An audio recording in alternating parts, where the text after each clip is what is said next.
icon and a political leader, of course. His impact on the global stage has been profound. From transforming the real estate industry to reshaping economic and foreign policy, his leadership continues to spark dialogue and drive change. At the Future Investment Initiative Institute, we are committed to shaping a brighter, more sustainable future by fostering innovation and global collaboration. These are principles that align with the President's bold approach to leadership and economic growth. Please, ladies and gentlemen, join me in welcoming 45th and 47th President of the United States, Donald J. Trump.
A great group this is. You have to see outside. It's going wild outside with a lot of love for all of us, I guess. But thank you, Richard, for the introduction, and thank you to all for such a warm welcome. It's great to be back in beautiful Miami, where I've actually built a lot of great buildings with the Desert family and some others. We've had tremendous success in Miami. We have Trump Towers and Sunny Isles Beach. It's 4 beautiful buildings right on the ocean. The Trump Grande, put the little E in the end for a little, class it up a little bit. Trump Grande and the 700-acre Doral. It's a tremendous country club, and it's actually the most successful country club in the U.S., where I was just given approval to build 1,500 units, and I couldn't care less about building units. When you're president, who the hell wants to build units? I've been building units all my life. I don't want to build units, but they gave us permission to do it. But today is a tremendous honor. Become the first American president to address the Future Investment Initiative Institute. That's the first one. That's it's always known. And I want to thank Mayor of Miami, Francis Suarez, for being here. Thank you very much, Francis, wherever you may be. Hi, Francis. And thank you for the endorsement when I ran. I was very appreciative. Along with the Mayor of Miami Beach, Stephen Miner. Stephen, thank you very much. Thank you. Thank you. Thank you, Stephen. Thank you very much. And numerous American business leaders, some of the biggest business leaders actually anywhere in the world, and many distinguished guests from the Middle East, and in particular the Kingdom of Saudi Arabia, a special place with special leaders.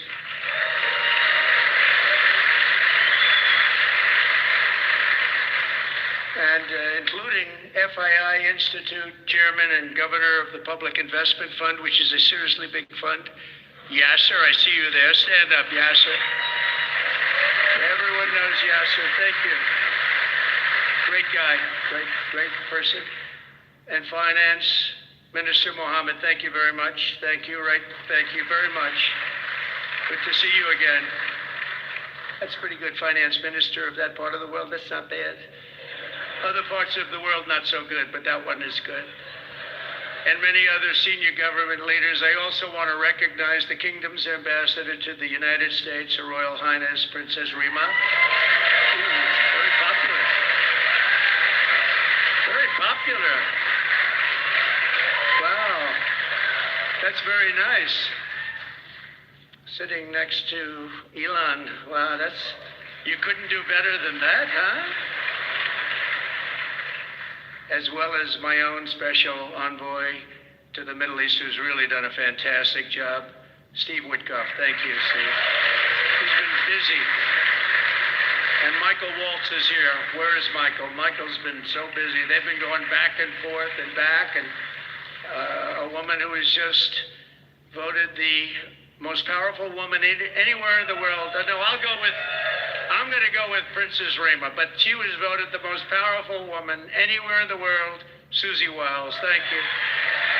Thank you. Most powerful woman. That's pretty good.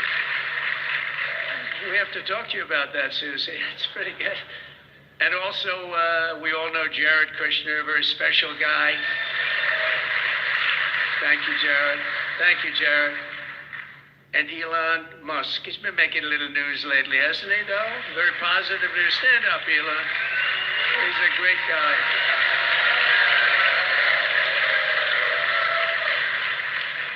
We did a little show last night. I heard they got very good ratings, too, by the way. We did. Hannity. Sean Hannity was fantastic. A fantastic man, a fantastic guy. And he did a show, and it was great being on the show with you last night.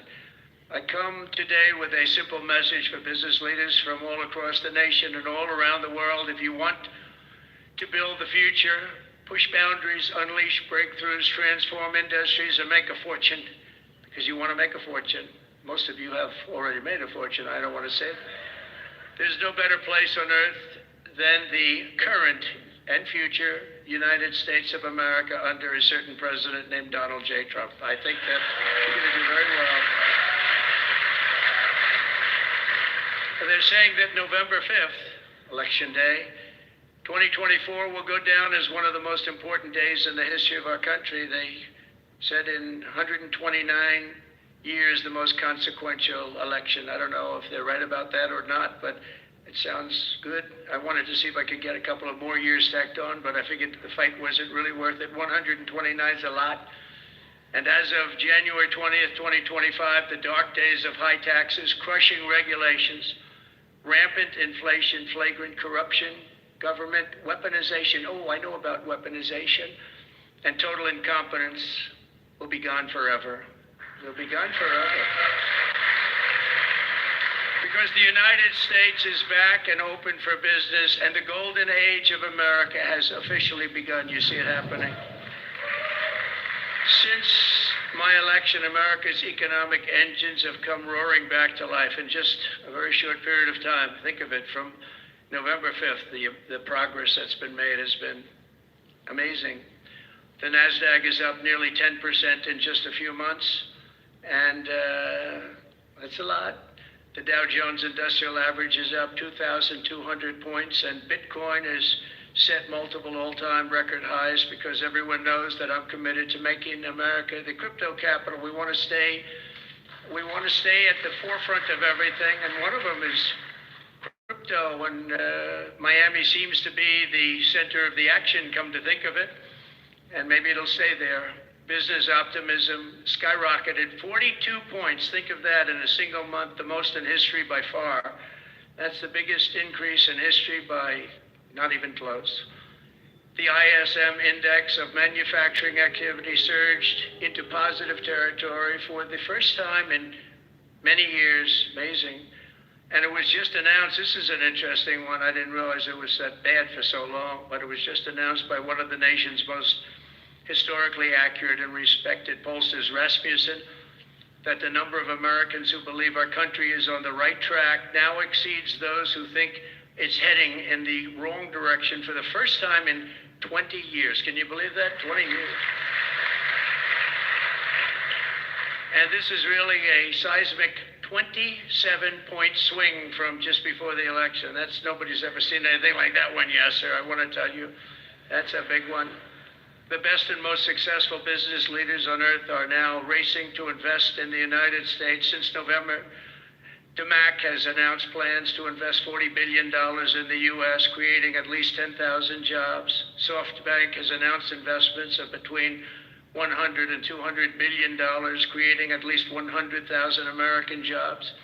Oracle and OpenAI and SoftBank are now collectively committing $500 billion to keep the United States on the cutting edge of artificial intelligence, and so many more. I mean, so many companies that want to come to the White House and have a little news conference all the time. I said, why don't you just announce it?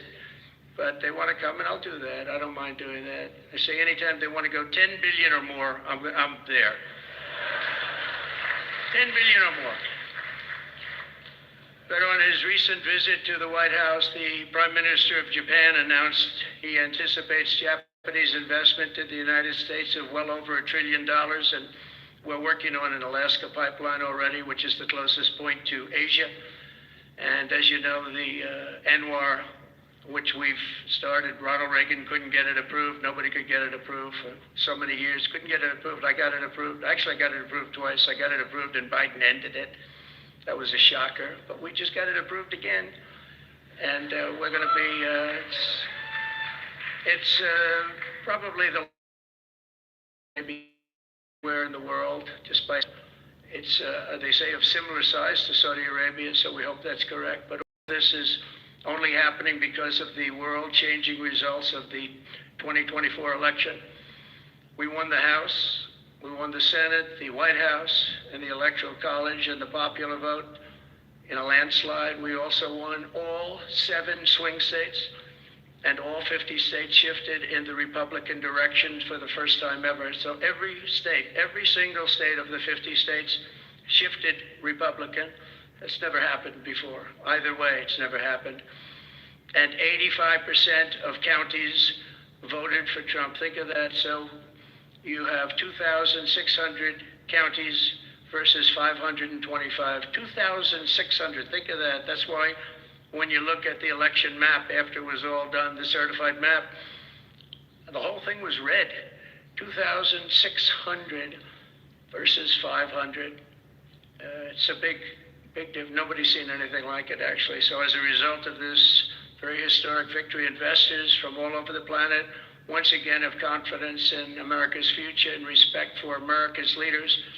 And it's about time we get a little respect. The last administration was the worst and most incompetent in the history of our country, but we are moving quickly to fix every single disaster Joe Biden created and make America stronger and more prosperous than ever before.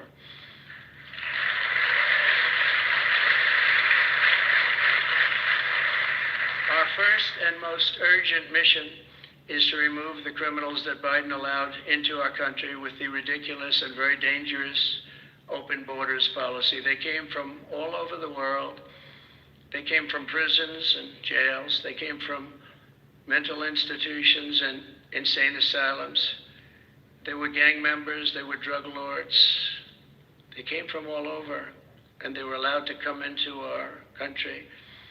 And we're getting them out in record levels, just like they came in record levels. I want to thank Tom Homan and Christie, who was she's doing a fantastic job, governor of South Dakota, and Tom Homan, and they are doing a fantastic job, and the results are incredible. And every country is taking them back.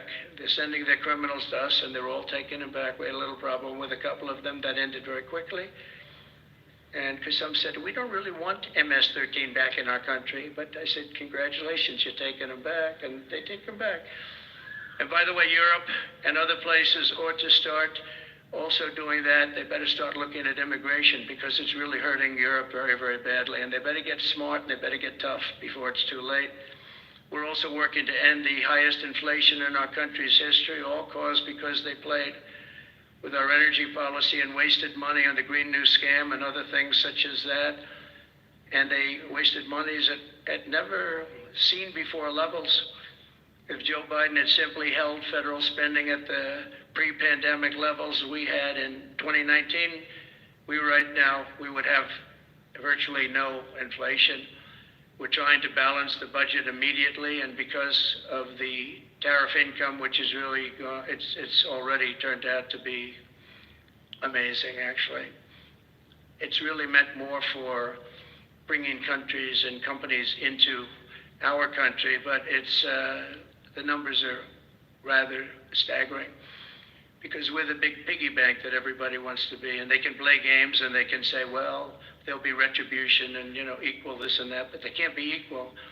But we want to keep it so that we're the big piggy bank. And if we had years like we did the last 4 years, that wouldn't have lasted too long. So we're not promising it, but, all of these things could happen. We hope to balance our budget. So I don't want to promise it, because if I do and we come about $10 short, the fake news media back there would say, we have breaking news. He did not make it. He did not make it.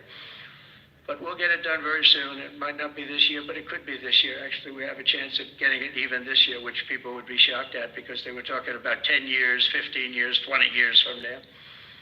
When I took office last month, we inherited the consequences of inflation. That was more than 4 times what it was when I left 4 years ago. Think of that. I left, it was at 1.4%. And the annual government spending over $1.5 trillion more than projected in 2020 alone. 1.5 trillion. But under the Trump administration, all of that is changing faster and more dramatically than anyone ever thought possible. They didn't think it was possible to do what we've done in just a very short period of time. We've accomplished more in 4 weeks than most administrations accomplish in 4 years. On my first day in office, I imposed an immediate federal hiring freeze, a federal regulation freeze, and a foreign aid freeze. And I signed an order creating the Department of Government Efficiency and put a man named Elon Musk in charge. Thank you, Elon, for doing it. Thank you very much. And he's doing a great job. I wish you could have seen him last night. It's really, he's a very committed person. He's a very serious person. And he's a very high IQ people. I like high IQ people. Not all have to be, but, it'd be nice to have some people up. He's a seriously high IQ individual. Guy's got his faults also, I will tell you that. but not too many of them, which is now really waging war on government waste, fraud, and abuse. And they're curbing inflation and saving taxpayers billions and billions of dollars every single day. And there's even under consideration a new concept where we give 20% of the Doge savings to American citizens and 20% goes to paying down debt, because the numbers are incredible, Elon. So many billions of dollars, billions, hundreds of billions, and we're thinking about giving 20% back to the American citizens and 20% down to pay back debt and pay down debt, which is, if you look at value, if it were a real estate balance sheet, the debt is tiny, but we still want to pay it down. Doesn't matter. We don't look at it as a piece of real estate. It's America. We're going to get it down through intelligence, hard work, and as Elon said, a word called caring. You have to care. By doing this, Americans will tell us where there's waste. They'll be reporting it themselves. They participate in the process of saving money. So many women in this room, as an example, they pay tremendous amounts of taxes. And here are just a few examples of where your money was going before I came along. These are just some of the, just taken at random. Oh, there are much worse examples than this. I was just looking at them before the speech, and I can tell you they were much worse. And there are some that are horrible, but I don't want to really say them because they're very, very embarrassing to people. Very, very embarrassing. And they're really something, but you'll be seeing it and you will be reading about it. But just some taken at random, $2 million for sex change operations in Guatemala, $20 million for Sesame Street performances in Iraq. 20 million, that's a lot of money. You know, I know what it costs to do those things. You get a cast over for 50,000, give them a couple of bucks tip, that's it, not 20 million. 20 million, that's Gone with the Wind on steroids. $101 million for 29 diversity, equity, and inclusion contracts at the Department of Education. Wow. And we've canceled all of these, saved all of this money. And again, this is just a small sample. This could go on, I could read them all day. $520 million for a consultant. I want to know, who is that consultant? To do ESG, that's environmental, social, and governance investments in Africa. $25 million to promote biodiversity conservation and illicit livelihoods by developing socially responsible behavior in Colombia. $40 million to improve the social and economic inclusion of sedentary migrants. Nobody knows what that even means. None of this stuff, everyone's trying to figure out what the hell does it all mean. $42 million for social and behavior changes in Uganda. 40 million's a lot of newspaper ads in Uganda. $70 million for research of evidence-based solutions for development challenges. $10 million for Mozambique medical male circumcision.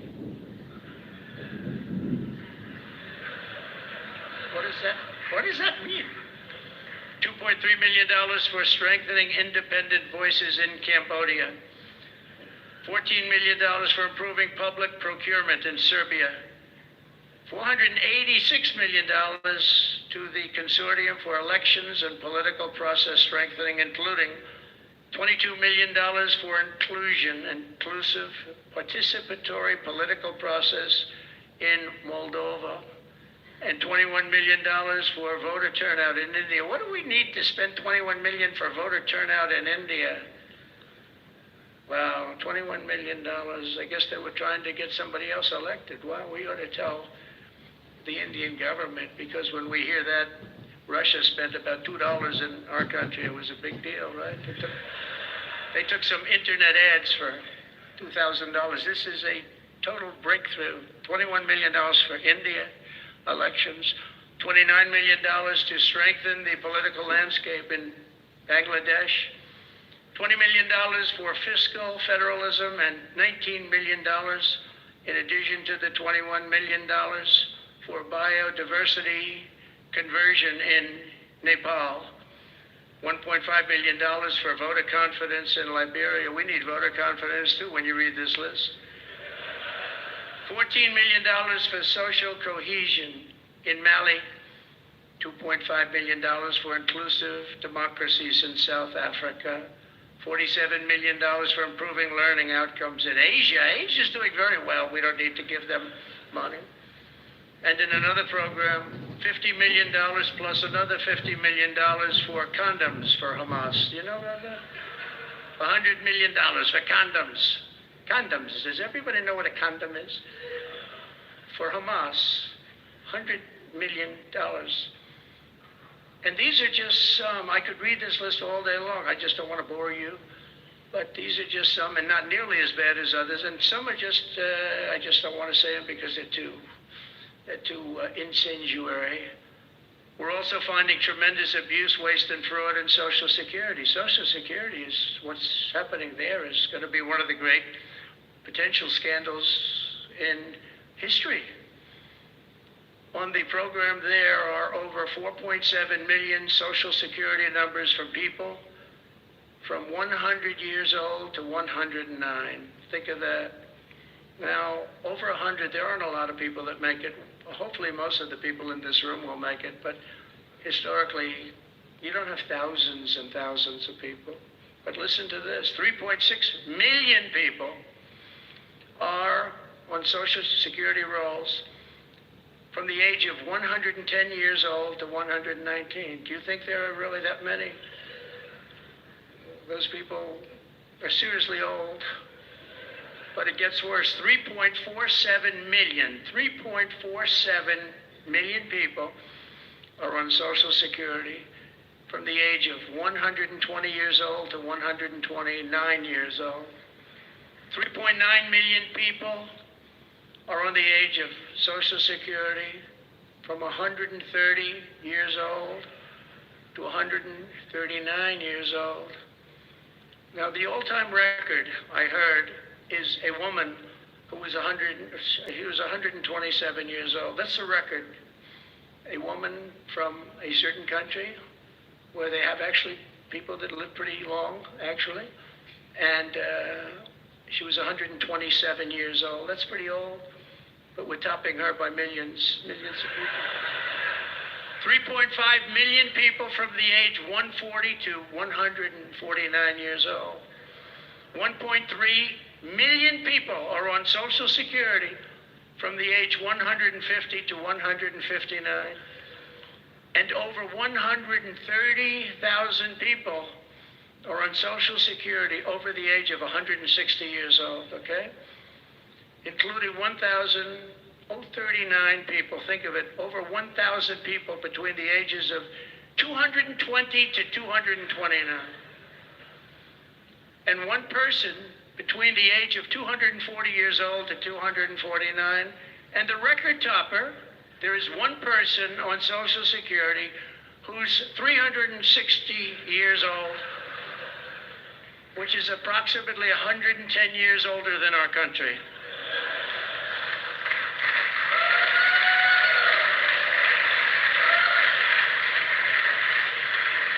So what we're trying to find out, and what we will find out, is are people being paid from all of these, somebody pocketing 10,000 here, 10,000 there, what's going on? So we'll find that out pretty easily because we have a lot of computer geniuses. I said to Elon, who are these people that are doing this, the Doge people? I said, who are they? Where do they come from? He said, well, number one, they love our country. Number two, they're really genius at computers. So nobody's going to fool them. When they go in, they see some bureaucrat that's scamming the country, and they try and talk about, certain computer language. These people say, no, it doesn't work that way. These are people that have a natural ability as brilliant computer people. It was very interesting when he told me that. I said, that's what you need today. But all of these scams have now been terminated. In addition, over the past month, we have effectively eliminated the U.S. Agency for International Development, which was funding much of this lunacy. We virtually shut down the out-of-control CFPB, escorting radical left bureaucrats out of the building and locking the doors behind them. What they were doing was so terrible. Where they were spending the money was so terrible. What we haven't looked at yet, but will be, is does the money come back to them? Because nobody can be stupid like that. And they're not stupid, they're smart actually. And why are they doing that? Does money come back to them? So we'll figure that out pretty easily, I think, and quickly.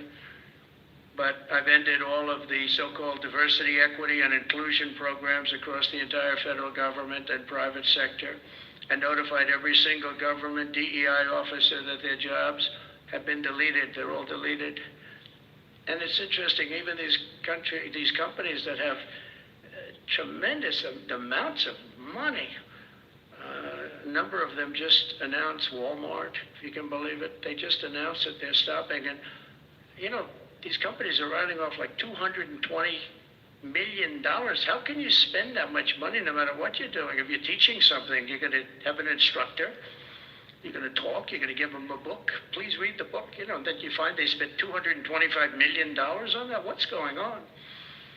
Now, we were going in the wrong way, and our military was really, although I tell you, we defeated ISIS with our military in 3 weeks.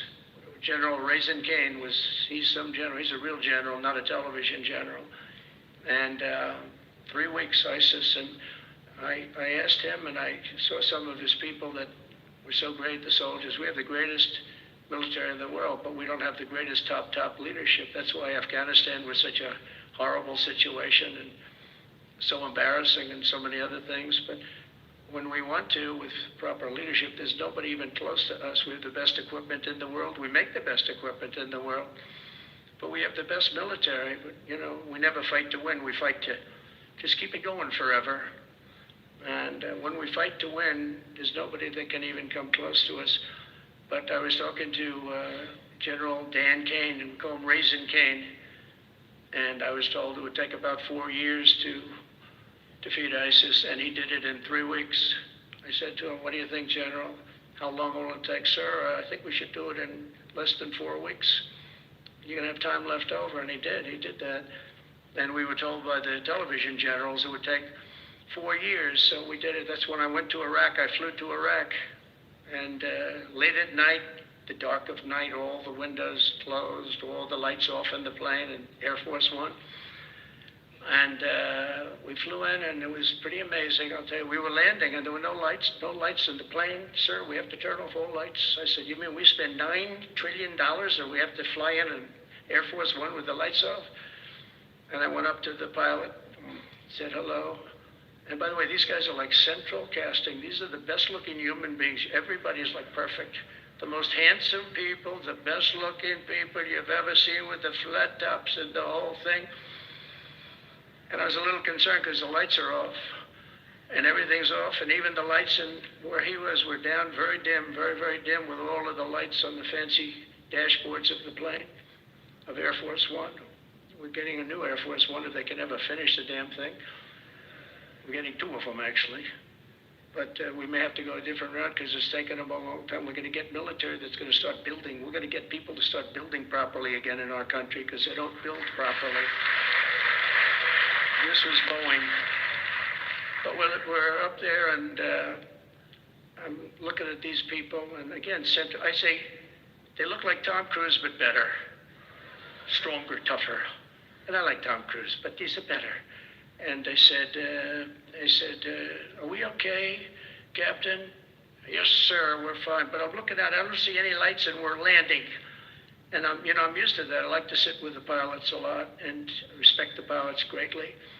And we're up there, and we have the computer. I call it the computer voice, where it goes 1,900, 800. That's feet. Your feet above ground. So that means you're very low. And I'm looking out, and my eyes are pretty good, and I don't see any lights. And the computer goes out. Sounds like an intelligent individual. It goes 1,000. We're 1,000 feet up. It's a 10-story building. There's a big plane. And then it goes 900, 800, 700. I say, "Captain, Captain, we don't see any lights. Is everything?" "Yes, sir, everything's fine, sir. We'll be landing in 3 minutes." And then it goes like 600, 500. "Captain, are we okay?" And then he goes 400, 300, 200, and I'm saying, man, there's nothing out there. And then he goes, boom, perfect landing right on this thing. There are no lights on the runway. There's no, I don't know how the hell they do it, but I'm sure as hell glad we had somebody that knows how to fly. But they didn't want to have any lights because they didn't want the enemy. After spending, years and trillions of dollars, we have to land with Air Force One with no lights on the runway. But they were incredible people. And then I got out of the plane and I actually asked my people, I said, excuse me, I was very brave sitting in that cockpit. Am I allowed to give myself the Congressional Medal of Honor? And they said, I don't think so, sir. I said, well, I felt I was extremely brave. But now here's the problem with saying a story like that when you kid. The press will say, President Donald Trump wanted to give himself the Congressional Medal of Honor. Headlines, headlines all over, the fake news. We go with the fake news, but we're all wise to them. But it was something, and then I went down, and it was the same thing. I'm standing on the top, and I look down, and there's these handsome people. Everybody's like from a movie set. Good-looking guys. I get down the stairs, and what's your name? My name is Kane, sir. What's your first name? They call me Raisin. I say, wait a minute, your name is Raisin Kane? I love you. I've been looking for you for 5 years. You are the great.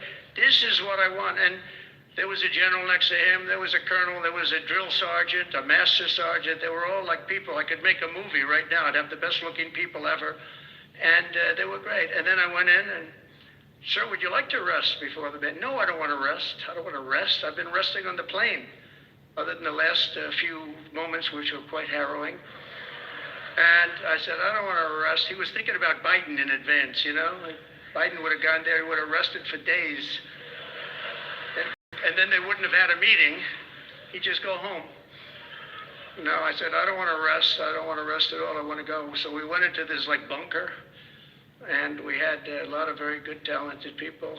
And that's when I asked them. I said, I'm hearing it's going to take a long time. No, that's not right, sir. It's not going to take a long time. We'll have it done in 4 weeks. I said, how can you say 4 weeks when in Washington they said 4 years? He said, 4 weeks, sir. We'll hit them left, we'll hit them right, we'll hit them up the center, we'll hit them underground and overground. We'll knock the hell out of them, sir. And I said, why is it that they said so long? He said, because they wouldn't let us fight. And we're very far away. They want us to fight from this airport. We're very, very far away, sir.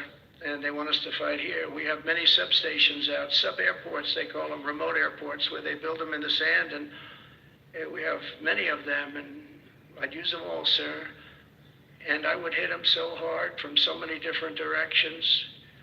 I said, well, what do you think? He said, you just let me know. I called him back, and I said, go ahead and do it. Are you sure you can do this, I said, yes, sir. And he did it actually in 3 weeks. It was over 100% of people that are really hurting the Middle East, hurting the world. And it was done. And I'm telling you, we have the greatest military in the world, but you have to use the right people. But there's nothing like what they were able to do in that case and in other cases, wherever I gave them something, it was done incredibly well and many of the instances because it's been well reported. But we've also required, we have a country that's a great country. It's a strong country, but it's a country that's just now gaining its respect back to the levels that it should have never lost. We were being laughed at by the entire world, but we're not being laughed at anymore. But we've also required that all federal employees must once again show up to work. It's a new phenomena, since COVID. Show up to work in person like the rest of us. So, it doesn't work when you don't show up. And I see companies now are all going back to it. They're all going back. It's great. I watch some of the big business leaders saying we absolutely are going back. You can't work at home. They're not working. They're playing tennis, they're playing golf, or they have other jobs. But they're not working, or they're certainly not working hard. You could never build a company or a country with that. So we have a very strong policy, and if they don't show up to work, they get fired. And we're trying to make our government smaller but much stronger. And we have tremendous bureaucracy, but it's happening. A lot of people are leaving, and in some cases leaving with pretty good offers. You're paid 7 or 8 months and go out, find a job. But some of these people had jobs. They were actually working for us, but they also had other jobs. And those people, in theory, they have problems. I don't know if we're going to do anything about that. So we have other things to do, but they were working other jobs instead of working for us. So they were staying home working, but they were working other jobs, getting paid a lot of money perhaps. We offered deferred resignation buyouts to all federal workers, resulting in more than 75,000 bureaucrats voluntarily surrendering their taxpayer-funded jobs. A lot of them are leaving because they don't want to be caught having the second job. Some are leaving because they didn't want to be in government any longer, and some are leaving because they didn't want to show up to work. They wanted to work outside of an office, and that's never going to work for anybody, including companies. Companies ought to get smart. You watch these companies where they do that, they start going bad. Nobody knows what's wrong with this company. Well, try getting the people back into the office where they can be cohesive and together. In less than a single month, the Department of Government Efficiency has already saved over this is just a short period of time, $55 billion. And we're just getting started. That's nothing compared to the numbers that you're talking about, right? We're ending trillions of dollars in waste, and it'll mean much lower inflation, lower interest rates, lower payments on mortgages, credit cards, car loans, and much higher stock markets. I think the stock market's going to be great. In other words, we will rapidly grow our economy by dramatically shrinking the federal government, and we have to do it. I'm also taking fast action to end the radical left's nation-wrecking crusade against oil and natural gas. Over the past 4 years, the Biden administration cut the number of new oil leases and gas leases by 95%. They slowed new pipeline. I mean, look at Dakota Access, they wanted that one knocked out. The Keystone Pipeline, they wanted that one knocked out. They ended the Keystone. We got the Dakota Access done, but it wasn't easy after they tried to stop it. They slowed new oil and gas pipeline construction to virtually a halt. They shut down 38% of active oil and gas rigs in the United States, but they love the wind turbines. They go round and round and round, and if the wind doesn't blow, they got problems. They kill all the birds, they ruin the sight lines, they ruin the plains and the beautiful areas of our country, including the oceans, the lakes. They closed more than 50 power plants, all causing energy prices to skyrocket. You saw that happen. That's what caused inflation, pretty easy. These policies were so destructive that despite draining nearly 40% of U.S. strategic petroleum reserve meant for emergencies, it was meant for emergencies. It wasn't meant for getting the price of gasoline down so that you can win an election. It didn't work for winning the election. Actually, there's so many people that are driving that it's a very small number. It just had a very small effect, but in the meantime, it takes it down. We'll fill it up fast, but it's at the lowest level.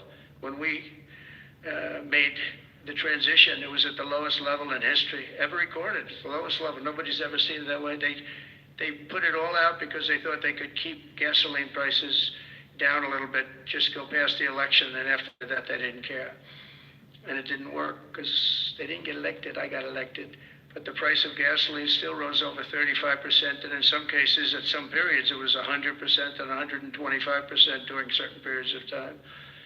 Under the Trump administration, we have implemented a very different plan. You probably heard of it. It's called Drill, Baby, Drill. And we're doing it. The world runs on low-cost energy, and energy-producing nations like us have nothing to apologize for. We have more energy than any other nation in the world, and we're going to use it.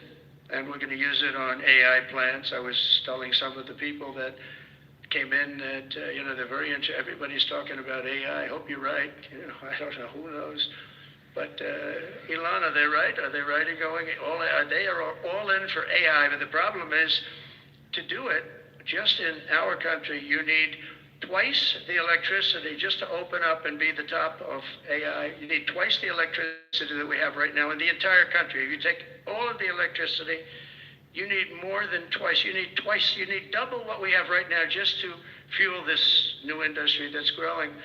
I was amazed when I heard that number. And they all said, how can we do this? Because, in China and various other places, you can probably get it. with the shake of a hand. But in our country, you can't, but now you can, because I'm declaring a national emergency in order to get fast approvals. And we're going to have, if you build a plant, you're able to build an electric generating facility right next to your plant. So you'll be making your own. You won't have to count on utilities. You won't have to count on an old grid that could fail, could get hit by something, bad things or good things. But you're not going to have to worry about grids. You'll build your plant, and you'll build essentially you'll become a utility in a way. You can build your own electricity. If you want to build extra and put it out and get paid for that, you're going to be able to do that. You could put it back into the grid, but you're going to be able to build with your plant a generating facility. And we're going to get you Lee Zeldin, head of the environmental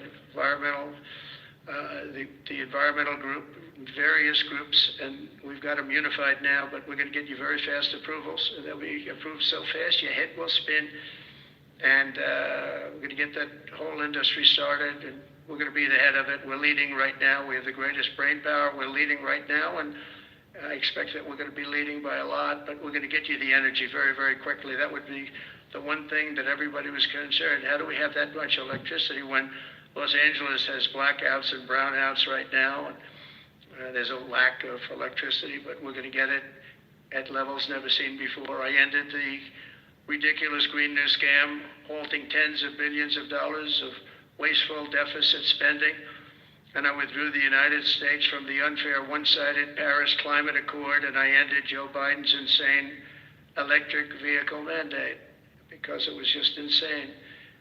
I repealed the last, and by the way, if you want to buy an electric car, it's great. If you want to buy a gasoline-driven car or a hybrid, it's great. Whatever the thing happens to be. I heard hydrogen's hot. The problem is when it's not, you're in deep trouble, because when that sucker blows up, they don't find the body. So that's one that I said, you know what, let's take a pass on that one. They said it's good, but when it's bad, it's really bad. You find the bodies on trees, on the side of a tree. I said, I think we'll pass on that one, right? We're not going to want that one.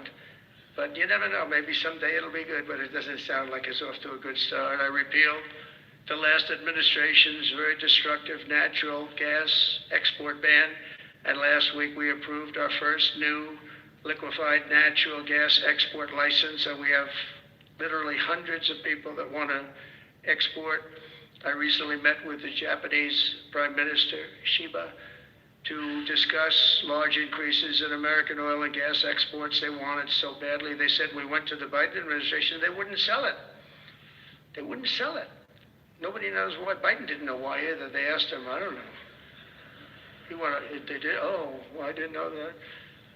But we're going to sell it, and the new project in Alaska is going to feed all of Asia. We're going to take care of all of Asia. We have so much oil and gas, like very few people, like very few countries have, like really actually no country has. I also met with Prime Minister Modi of India, who wants to greatly expand India's purchase of American energy. And my administration has also launched the most aggressive deregulation program of any nation in history. Under my executive order, for every one new regulation added, 10 old regulations have to be eliminated. And you know, in our first term, which was actually an incredible success, we had the greatest economy in history until COVID, and even after that, we did great. The stock market was higher. If you think of it, it was higher after the fact. After we went through that whole thing, it was higher than it was just prior to COVID coming in, which is a pretty amazing thing. But we did a great job on that, but it was a terrible thing for the world. The whole world suffered. It suffered terribly, including China, including other countries. It was a terrible period of time. But despite that, we did well. But we had the greatest economy in the history of our country.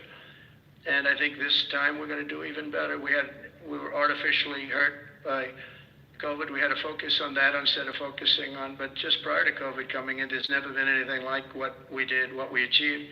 And even after, we did very well, and especially considering what all of us had to do with COVID. Some nations were hit so badly, it's just unbelievable what happened to them. As part of our effort, I've signed executive orders to keep the United States at the forefront of artificial intelligence and to end Joe Biden's war on Bitcoin and crypto. We ended that war totally. That war is over.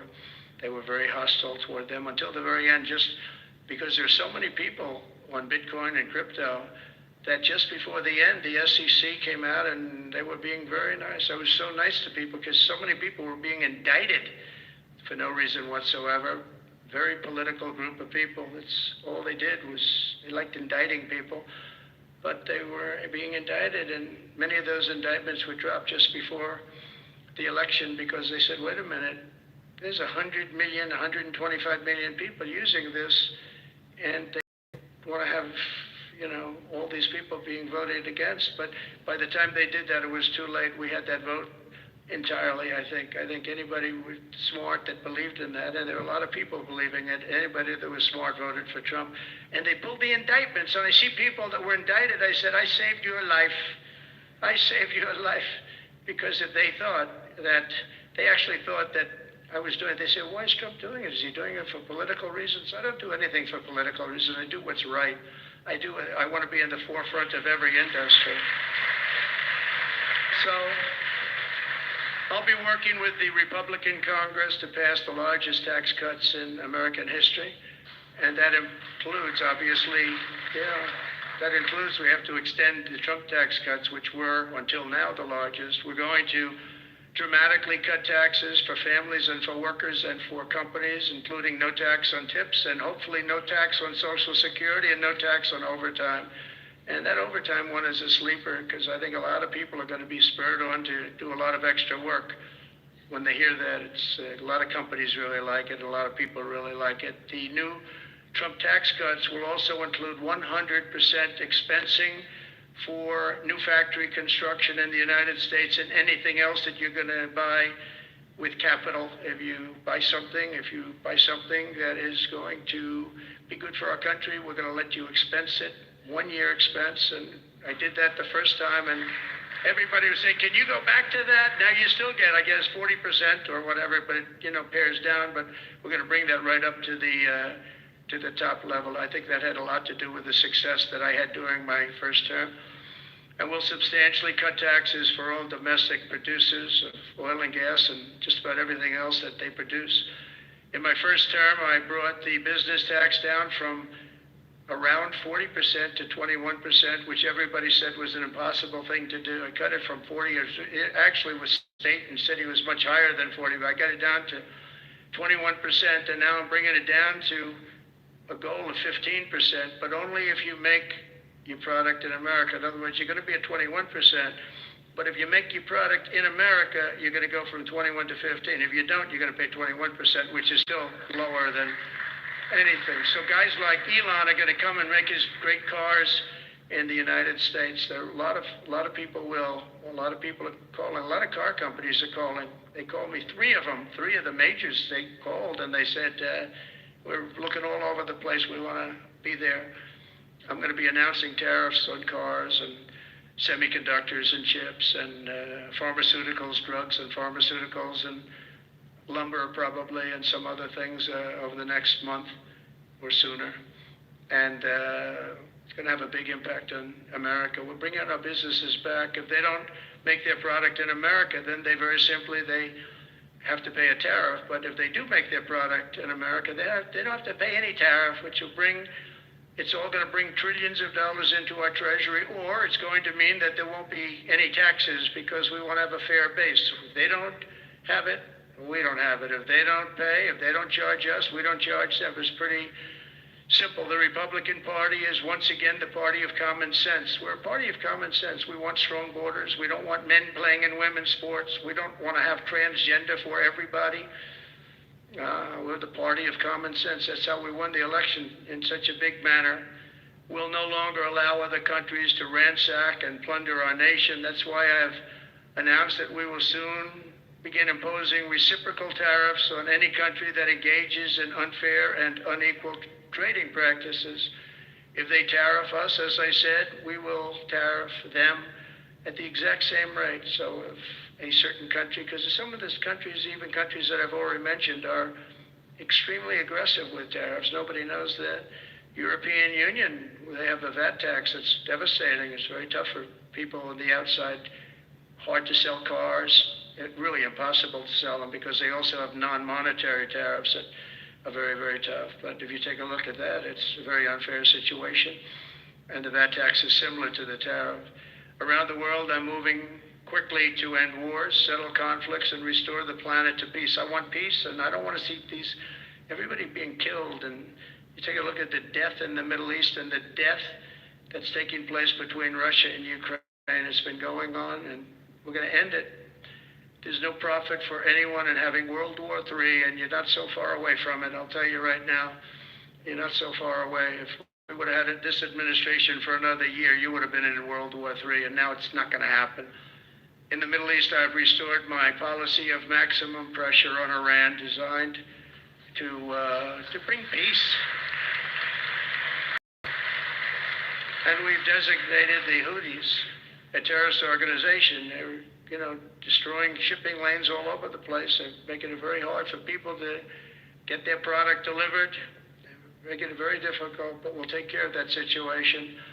And we've secured a ceasefire in Gaza, and we're bringing in the hostages, and we're bringing them home to their families. Some of them are in pretty bad shape, I have to tell you. To end the horrible war in Ukraine, I've spoken with President Putin and President Zelensky, and our teams began negotiations this week in Saudi Arabia. I want to thank Saudi Arabia for that. That was so great. Yeah. And I want to thank, in particular, we have so many of the people, Yasser, Mohammed, all of the people, but in particular, we have to thank Crown Prince Mohammed bin Salman for hosting these historic talks. And talks that went very, very well. Steve was there, Steve Witkoff was there, and Michael was there, Michael Waltz and others, and they really went well. It's a big step. We got to get that war over with. You have to see the people that are dying. I look at the pictures, the satellite pictures of the field. It's a level field, and it looks like a modern day version of Gettysburg, and you know what that means. It is just carnage. It's horrible. And, it's not American soldiers.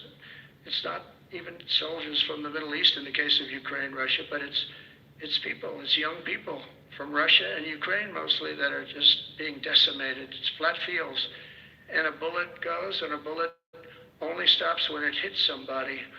And the level of people being killed in that battle, soldiers, young soldiers, in some cases old soldiers, because they're running out of people. They're running out of soldiers, one case.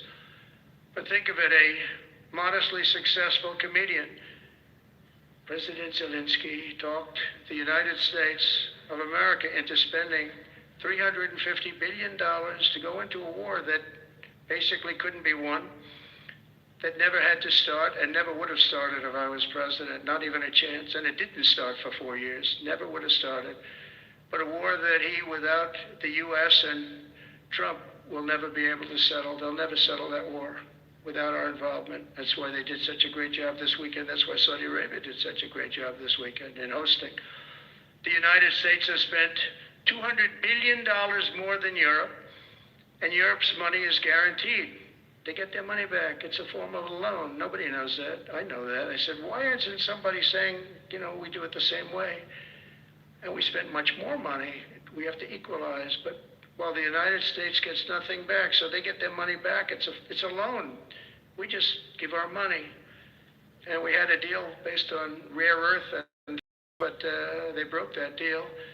But they broke it 2 days ago. We had a deal because I said, we're spending $350 billion, and Europe gets their money back in the form of a loan, and we don't. We're just giving the money hand over fist. That's the Biden administration for you.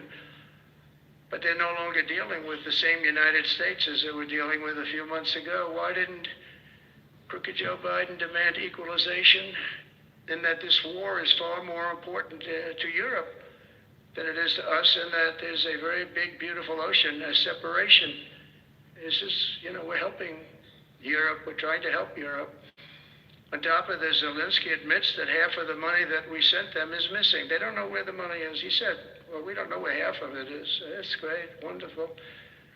He refuses to have elections. It's low in the real Ukrainian polls. I mean, how can you be high with every city is being demolished? It's hard to be high. Somebody said, oh no, his polls are good. Give me a break. Every city is being demolished. They look like a demolition site, every single one of them.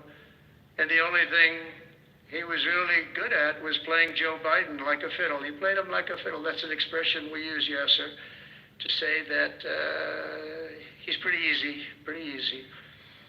A dictator without elections. Zelensky better move fast or he's not going to have a country left. Got to move fast because that war's going in the wrong direction. In the meantime, we're successfully negotiating an end to the war with Russia. Something I'll admit that only Trump is going to be able to do in the Trump administration. We're going to be able to do it. I think Putin even admitted that. Biden never tried. Europe has failed to bring peace, and Zelensky probably wants to, maybe he wants to keep the gravy train going. I don't know what's the problem, but he hasn't been able. He's very upset that he wasn't invited. He could have come if he wanted to, but that he wasn't invited to Saudi Arabia. But he's been working for 3 years. There's never been even meetings or phone calls to stop this war. It's a horrible thing. I figure Russia's lost 900,000 soldiers. I think that Ukraine's lost probably 700,000. And it's a terrible thing. You'll see bodies and body parts all over the field, all over. We see them very accurately through satellites. I love Ukraine, but Zelensky has done a terrible job. His country is shattered, and millions of people have unnecessarily died. And you can't bring a war to an end if you don't talk. You got to talk. They haven't been talking for 3 years. So we hope to see a ceasefire soon and to reestablish stability in Europe and the Middle East.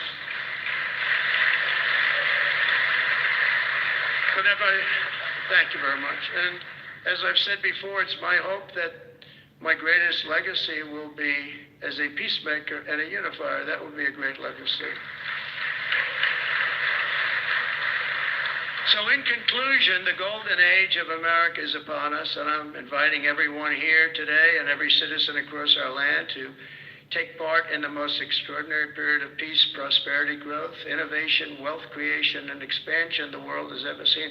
We're on our way. I mean, everyone's talking about us. 3 weeks. We're in there for a couple of days more than 3 weeks. And everyone's talking about it. You have to see the crowds of people outside. It's pretty amazing what's happening. We're on the verge of soaring markets, surging incomes, booming production, groundbreaking technologies, thrilling discoveries, and a quantum leap in the quality of life. Absolutely a quantum leap. One day, very soon, our country will have the greatest economy in the history of the world because we once again have a president who puts America first, and we put America first, and your country should put your country first. But in the end, we want America first. And when it's all beautiful, which it's going to be pretty soon, we want to help other countries, and you want to help other countries. But, you know, I tell your leaders, and some of the leaders are in this room right now, you got to put your country first. Whether it's Saudi Arabia, whether it's something else, you got to put your country first. But we're going to have plenty left over to help others also. As long as you invest in America, build in America, and hire in America, that means that I'm fighting for you. I am fighting very hard for you. Together we're going to make the United States of America bigger, better, bolder, richer, and greater than ever before. It's going to be stronger than ever before. We're going to be a peacemaker and a peacekeeper. We're going to stop people from these stupid never-ending wars. We're not going to partake in them ourselves, but we'll be stronger and more powerful than anybody by far. And if it ever came to war, there is nobody that will be able to come close to us, but we don't think that's going to ever happen. So I want to thank you all very much. It's a great honor to be here. And I think somebody said they're going to ask questions, and I didn't say, gee, what are the questions like Biden does? I say, just ask, it doesn't matter. You ask a question and I give an answer. So I think, Richard, you're going to come up and you're going to give me some questions. Thank you very much. Thank you. Thank you very much, Mr. President. Please, a round of applause for the President of the United States of America. Thank you.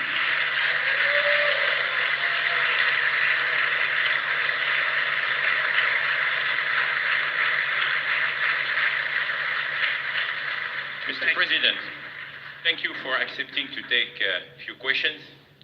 20 years ago, I don't know if you we remember we were under the same roof in Orlando and you were delivering an amazing speech in front of 3,000 sales reps, giving them the best advice to be successful. So what is the best piece of advice that you have ever received? Well, I think it was watching my father. You know, my father was a very hard worker, and he just worked hard. And he was very smart. He had good genetics. His brother was the longest-serving professor in the history of MIT, Dr. John Trump. And my father was every bit as smart, but my father had to work. He was older, and he put his brother through school. In fact, he once said, boy, I put him through so much school. He had 3 different degrees, and they asked him to stay on at MIT, but my father was the same ilk. And I noticed that my father was a happy man. And what he did is he worked. He just worked all the time. He worked. And he loved it. And really, I think the best piece of advice I got from that is you have to love what you do. And if you love what you do, you're going to have a happy life. If you don't, I mean, I see so many people, they're in businesses that they don't want to be in. They're in businesses that, you know, they're bored in or they're not good at. They don't have a natural ability at it. There is such a thing as natural ability, whether it's sports or acting or anything else. I mean, some people have an ability for something. Try and find that ability, but you have to love what you do. If you love what you do, you're going to be, at least you have a good chance of being successful.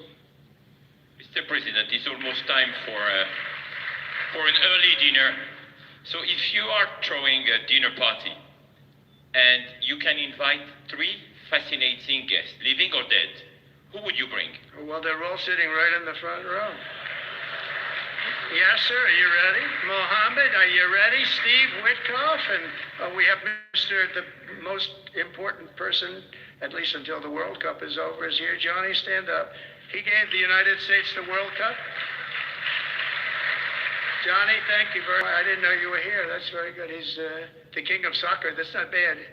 And you've done a fantastic job. You know, but it's very interesting.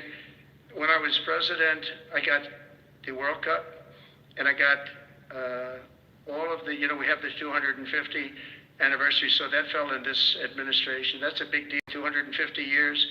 But we have all of these things happening, and I also got the Olympics, and I was called by the mayor of Los Angeles, sir, would you call up the Olympic Committee, because it was at that time President Obama will not take their phone call, and we're going to get the Olympics in Los Angeles. And by the way, they've recommitted to Los Angeles at a level that, you know, I was very worried about that.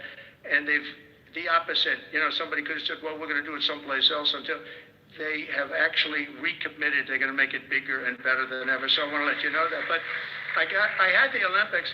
So I got the Olympics, I got the World Cup, and I said, and the 250, but that one I didn't get. But it was there. It was in this term. And I ran an election, and we did fantastic in 2016. We did much better.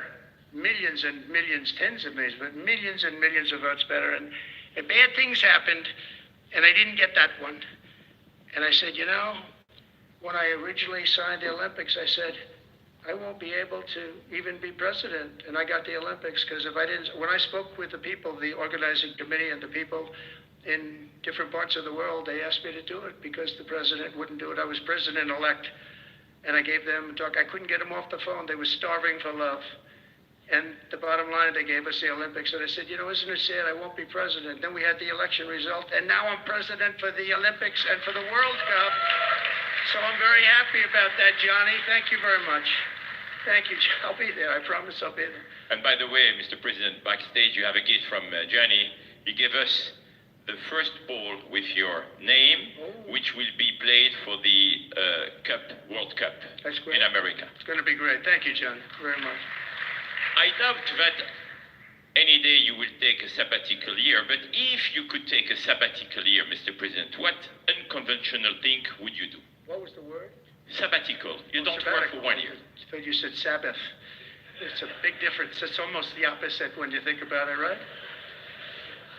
I think what I do is, look, what I'm doing now is the most exciting job in the world. It's a hard job, not an easy job. It's a nasty job. It could be a lot easier with, you know, I think that the news media has to straighten themselves out, because people are getting it. You know, they're losing tremendous popularity, and they've lost their prestige, and they've lost their credibility.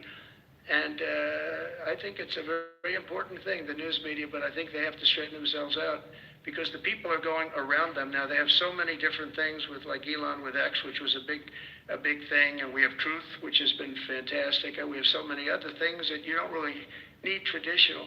But I will tell you that there is just nothing I could do to enjoy my life, whether it's that or anything else that you'd ask, because this is the ultimate. I mean, I had to make a big decision, and it was a very risky decision, because if I would have lost, my life would have been a much different life. It would have been a very nasty life. They were going after me at levels that nobody's ever seen before. Not Andrew Jackson, not Abraham Lincoln. You know, the historians say that the president that was treated the worst by far by the media and overall was Andrew Jackson. In fact, his wife died of heartbreak. They were treated really rough. And Abraham Lincoln was second, but he had a civil war. You know, you can understand that. But nobody was treated like me. Nobody. And I will tell you, you learn a lot about yourself. But there's nothing I'd rather do. I had to make a decision. Do I do this? Because if I lost, it would have been very, very bad. It was dangerous, actually, very dangerous in so many different ways. And I decided to do it. And I said, I have to win, because if I don't win, I spoke to a friend of mine the other night. He said, you know, if you lost, it would have been very, it was actually Sean Hannity just before we did the interview last night. He said, boy, if you would have lost, you would have had a tough life. You would have had a very tough life. So there was a certain amount of courage involved in this decision to run. And it's a great honor to win by this much, to win all 7 swing states, the popular vote. Popular vote doesn't get won that much by Republicans for whatever reason. I think that's changing because, again, we're the party of common sense, and they're the party of some real bad things. And I think they'll change. I think they have to change. It would be wonderful. I'm going to be having lunch with some of the Democrats next week, and it would be wonderful if we could work together. I think working together would be great. But they have to change. You can't get elected on the programs that they want, and that's really what America wants to see. So there's nothing I'd rather do than what I'm doing right now. When we started this conference, Mr. President, yes, sir, and I, His Royal Highness the Crown Prince told us, I want that to be the place where people will come to understand where to invest in terms of geographies and sector. So what is the best investment you have made in your personal growth, Mr. President? Well, I was involved in real estate from, most of my life, and was, guys like Witkoff will tell you I was really good at it. And I was successful at it, very successful at it. I've been involved in things prior to being president, but during the last 4 years, I followed sort of the trends, and I've made a lot of money with following some of these trends. And, it's, again, it's something that you do. I really believe that some people have instinct. I think I've always had an instinct for making money. I make money. And I went into show business. I had one of the most successful shows on television. I wrote books, and they were all bestsellers. Virtually every book was a big bestseller, some really big bestsellers. And so I don't know. It's whatever I do, I just want to make it successful. It's very important to me. There are many ways to make money. You can be in many different fields. And a lot of them is being in the right country. If you're in a certain country, our country is actually getting very bad, a very dangerous place, actually. Bad things were happening. But if you're in a certain country, you have a chance to do well. And no matter how good you are, if you were born into the wrong country, you're not going to make money. Now, you can do other things. You can attain power, I guess. Maybe it's the wrong kind of power, but it's power. But being in the right country, where you have the right incentives and, entrepreneurship, etc., and America has always been sort of at the top, or one of the top, but always pretty much at the top. But it was losing that position, and I think losing it rapidly. This last administration, look, I don't want to be, I wish I could say, I wouldn't have run. If I thought Biden was doing a good job, if I thought I wouldn't have run. Because as I said, it was very dangerous to run in a lot of ways. In fact, my ear will show that when you look at it closely, my ear. I have that throbbing feeling every once in a while, but it was dangerous in a lot of different ways. But it was so bad that I had no choice but to do it. If I thought he was doing a great job, I wouldn't have run, and I would be very happy. I actually wanted him to do a good job. I was saying, do this, do that. I'm telling them, do things. They should have done what I said. And but I would have been very happy not to have run, and frankly to have seen somebody do a good job, but our country was going to hell, and I really sort of had to run. If you were a historical ruler, would you prefer to rule during war or peace? Well, I want to be, again, a peacemaker, and I want to keep us out of war, but sometimes to do that, you have to have a very strong country. You have to have a very strong military. And as I said, we have a much stronger military than anyone would know. We have the best equipment. And I bought a lot of it. I rebuilt our military in the first 4 years. I rebuilt it. We gave a lot of it away to Afghanistan, to the Taliban, stupidly, but that's a very small amount relative. It was billions and billions, but it's still a very small amount relatively to what we built. But I largely rebuilt our military. Now I'm going to have to do it again because so much has been given away, so much has been treated so badly. But to keep peace, you really have to. I have a thing: strength through, and I mean it. You really have it. You have strength, and you need the strength. But it's really peace through strength, because without the strength, it's going to be very hard to have peace, because you're going to be taken over. Bad things are going to happen. So you really want to have peace through strength, and that's where I've been. And having strength, having power in that sense to protect yourself and your people is a very important thing. Hopefully you don't have to use that power. I would tell you, I was dealing with President Putin very successfully on denuclearization. We were talking about it very seriously, and then COVID came and lots of things came, and we had also talked to China about it. Now, Russia and us have the biggest nuclear by far. China is not close, but they will be close. In 3 or 4 years or 5 years, they'll be equal.